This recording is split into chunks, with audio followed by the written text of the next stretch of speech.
When it came to making the crystals, we had to make 6 different colors. Clear is relatively easy because we make that just out of clear glass. But the colored ones have to have a small amount of color inside each one. This color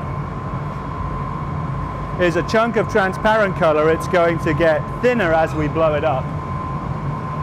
And we only need a thinnest sliver of this concentrated color to make it a tinted crystal. The edge of the glass, the broken edge that was around it, kind of just melts down into a nice little round donut that'll pick up the color. And that way we can blow directly into the color. We have to put a crease in it here so that much later on we can break it off and make it fall off the blowpipe where we want it to. So you can see that color getting thinner and thinner as we blow it. And you'll be able to start seeing through that color in a little while. I can feel it getting softer and it's starting to move on the pipe. And when it's soft enough, I can come out and blow some more. These tools are called jacks, and they have beeswax on them to stop them from sticking to the glass. They haven't changed design in 2,000 years.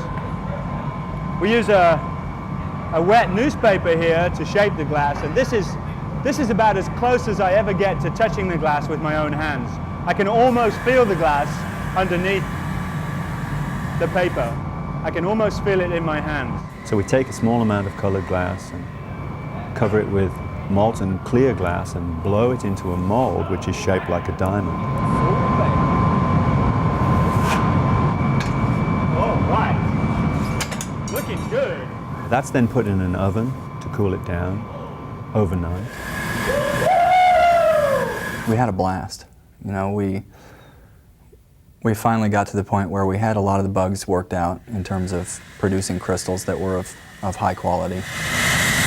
It was at that time that we really started to relax and we really started to enjoy that process. And just the camaraderie in the studio was outstanding. Oh no! Oh no!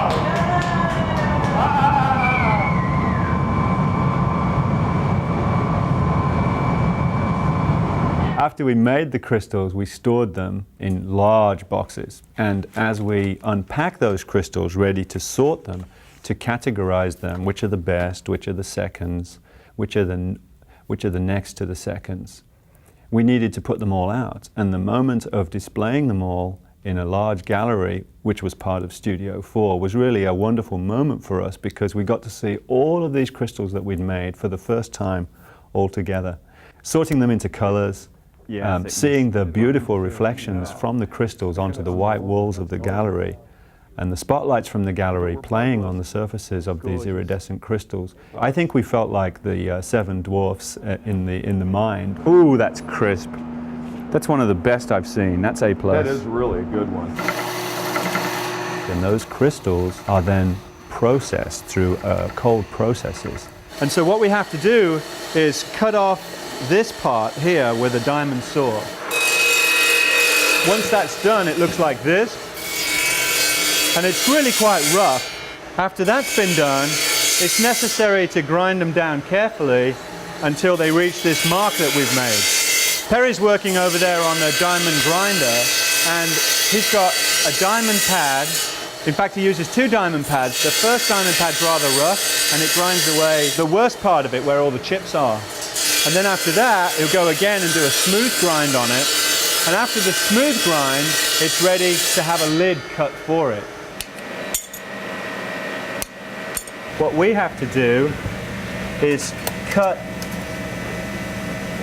a piece of window glass exactly the same shape as the opening on the crystal.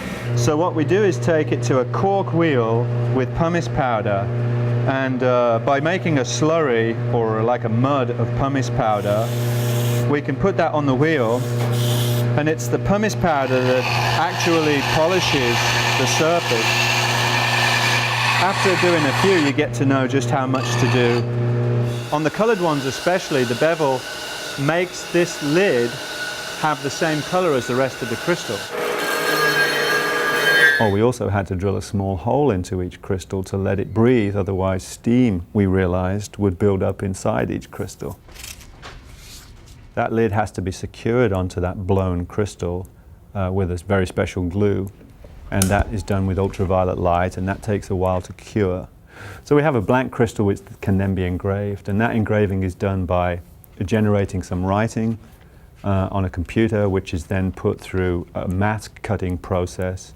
The masks are then put on the crystals, and then they're engraved by blasting them with grit, removing the mask and revealing the wording that's on each of the crystals.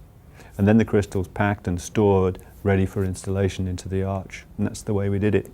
We made about 500 in order to get 360, and in many cases we used every one of the spares we could. We almost didn't have enough.